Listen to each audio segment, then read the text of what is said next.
Sept 8, Reuters. Southeast Asian and Western countries have urged all sides in Myanmar to refrain from violence and allow humanitarian aid, after a shadow government, formed by opponents of military rule, declared a nationwide uprising against the junta.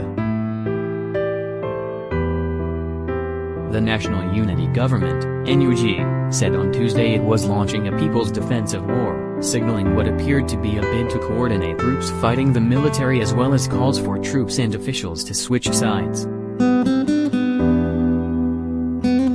A military spokesman dismissed the call for revolt as a ploy to gain world attention and said it would not succeed. Read more. There were no immediate reports of violence on Wednesday, though security forces were out in strength in Myanmar's biggest city, Yangon. A day earlier, there were protests and a flare-up in fighting between the army and ethnic minority insurgents. All parties must prioritize the safety and well-being of the Myanmar people, Indonesian Foreign Ministry spokesman Tulkifai Zasai told Reuters, noting humanitarian assistance could only be distributed if the situation on the ground was secure.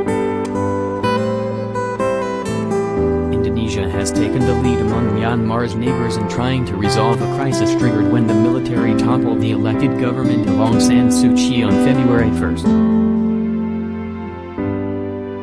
The security forces have killed hundreds of protesting democracy supporters and some opponents of military rule have formed armed groups under the banner of People's Defense Forces. They have also forged alliances with ethnic minority groups fighting for self-determination who have long seen Myanmar's army as their enemy. But it remains to be seen to what extent the NUG can influence the course of events. The NUG declaration has received strong support on Myanmar social media, said Richard Horsey, a Myanmar expert at the International Crisis Group.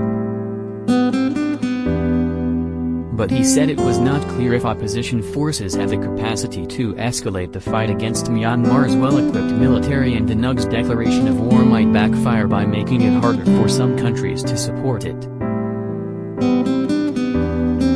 Back to the drawing board. Britain's ambassador to Myanmar Pete Vowles said in a post on Facebook, "We strongly condemn the junta's coup and brutality and urge all sides to engage in dialogue."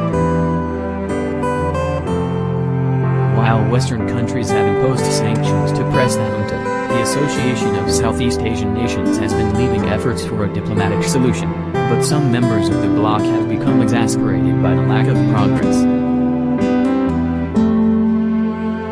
"I can only say that we are frustrated that the 5-point consensus could not be implemented as quickly as possible," Malaysian Foreign Minister Saifuddin Abdullah, referring to a plan the bloc put forward to the junta in April to end the violence, told an online news conference. But referring to the NUG's call for a revolt, he said, "Now with the latest event, you really have to go back to the drawing board."